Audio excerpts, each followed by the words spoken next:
It's been a while, hasn't it? Sorry for not uploading to this channel for so long. Things have been hectic to say the least.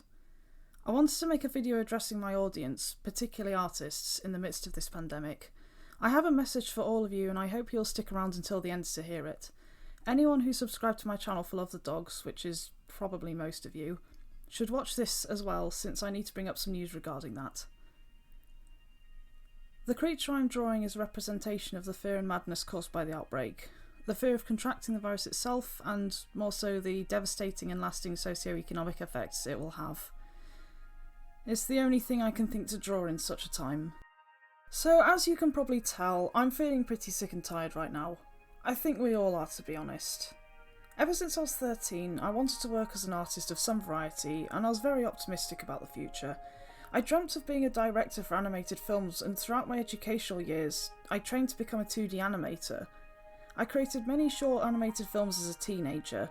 I went to art college to do a foundation diploma, then I got a BA in animation, which is where I created Love the Dogs. Because of how demanding and time-consuming animation is, and due to multiple episodes of burnout, I ended up being pushed towards fantasy illustration as an alternative career path.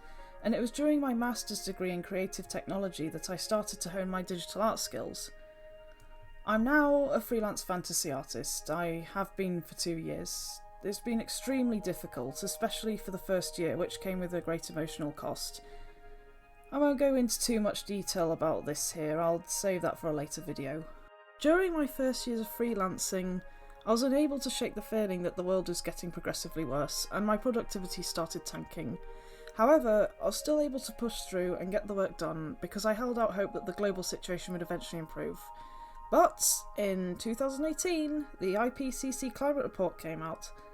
They declared that in order to avert catastrophe brought about by climate change, we have to limit the heating of the Earth by 1.5 degrees this century. This means that, as of the making of this video, we only have 10 years left to make unprecedented changes to our current system, as well as cut emissions to net zero by 2050. Otherwise, the human race could face extinction. This is the first time I ever felt truly powerless, and the first time I questioned if I had made the right decision with my life. Jumping ahead, we're now in 2020, locked in our houses because right-wing governments and the system of neoliberal capitalism are not fit for dealing with this pandemic. Friends and family are either going stir-crazy or losing their jobs. My Twitter feed has been flooded with posts from artists who have been made redundant from their day jobs, had all of their clients drop them, or they can no longer make any money from conventions due to them all closing at once. I've seen pro-artists reduced to begging online for donations because their only sources of income have all but dried up. Furthermore, I find myself losing respect for individuals who I used to look up to, peddling dangerous misinformation about this virus. It has brought out the best in some people and the worst in others, to say the least. I've reached a point where I can no longer focus on my work. I wake up every morning dreary and unmotivated. Sometimes I will just sit and stare at my screen, my body racked with anxiety as my mind is flooded with the fears about future uncertainty. What's the point of working to become a successful artist when the world is falling apart? What was the point of all of those years of struggle to get here if it is all meaningless in the end? Why work towards leaving a legacy if it's all going to be wiped out anyway?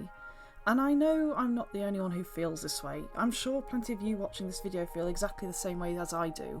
So I've come to a decision. As an effort to help improve the current global situation, I'm going to become active on YouTube again, and I'm going to start covering important and pressing issues to bring light to these problems. Now, the primary focus of this channel is still going to be art, as it always has been. However, I am making some minor changes. Firstly, I'll be talking about my upcoming webcomic a lot more because this is the new career path that I want to take, and I'll therefore be doing a lot more art on this channel relating to said webcomic. I feel like it is a suitable compromise between my love of fantasy art and animation. The comic is called The Increasingly Absurd Endeavours of Gretchen Goosander, which tells the story of a young inventor and her tiny dragon trying to navigate an overwhelmingly weird and brutal world full of bizarre characters. It is heavily character focused and is stylistically a mixture of Brian Froud-esque fantasy and steampunk. Perhaps a more modernised version of gaslamp fantasy genre. So, if you like that kind of stuff, hopefully you'll enjoy the work I produce.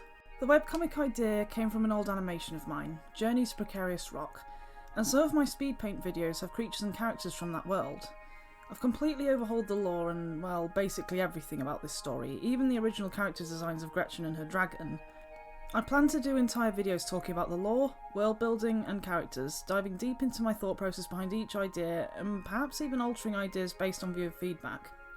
As I do this, I also want to share my knowledge of art fundamentals and character design with you so that you can pick up some useful skills.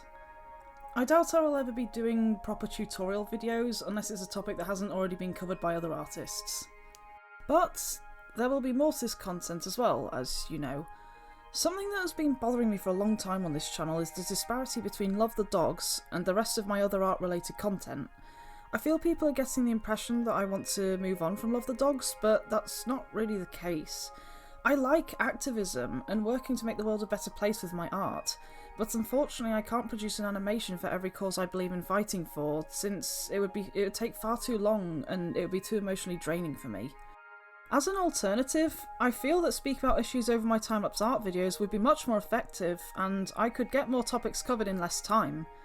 I do plan on getting back into animating at some point, but only when I have the time and energy. I have a number of videos planned. Firstly, an obligatory retrospective on Love the Dogs, which is needed given all the new information I have on the subject. Then I plan to branch out into discussing environmental issues, animal welfare, compassion and empathy, autism, mental illness, spirituality, mindfulness, and topics to do with the art industry that I rarely see other YouTube artists discussing.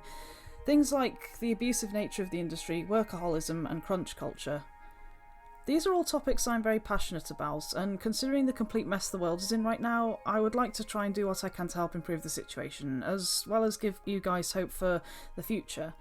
I know it seems a bit odd mixing my fantasy art with topical content, but the topics I want to cover are actually themes that appear in the webcomic itself, so it will still be relevant.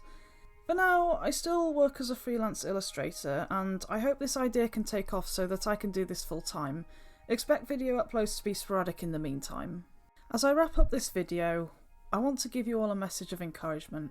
You're not obliged to draw or paint or create in any way during this time. This applies to people who have lost jobs, businesses, and especially those of you who have recently lost loved ones. If you feel unproductive, uncreative, and unmotivated, don't force yourself to work. If you're going to draw, only draw either because it makes you feel good or because you need to make a living. You're not lazy if you take time to look after yourself. If, however, you do want to create again but feel heavily unmotivated, I've put a link in the description to an amazing video by PhilosophyTube called Beauty in Ugly Times. I personally found this video very inspiring to get me back into drawing again, and I hope it inspires you as well. Furthermore, don't lose hope. The world needs you right now. Every voice matters for pushing for a better world, and the more voices we add, the louder the choir can sing. Demand better from those in power who are supposed to be doing their jobs of running the country. Push for progressive ideas such as a living wage, UBI, free healthcare, ending wars and free college. And don't forget, healthcare is a human right. Don't let people gaslight you into believing it isn't. Nearly every developed country in the world has free or at least affordable healthcare, and it's utterly shocking to me that America doesn't. The UN actually has a list of agreed upon human rights on its website that you can check out for yourself. Free healthcare would fall under at least 2 or 3 of these human rights listed. Again, link in the description. You are a human being, and you are deserving of dignity and respect. We need to accept that there is no going back to normal after this, and things shouldn't. The status quo isn't working anymore. What we need is change. Real change. Take care.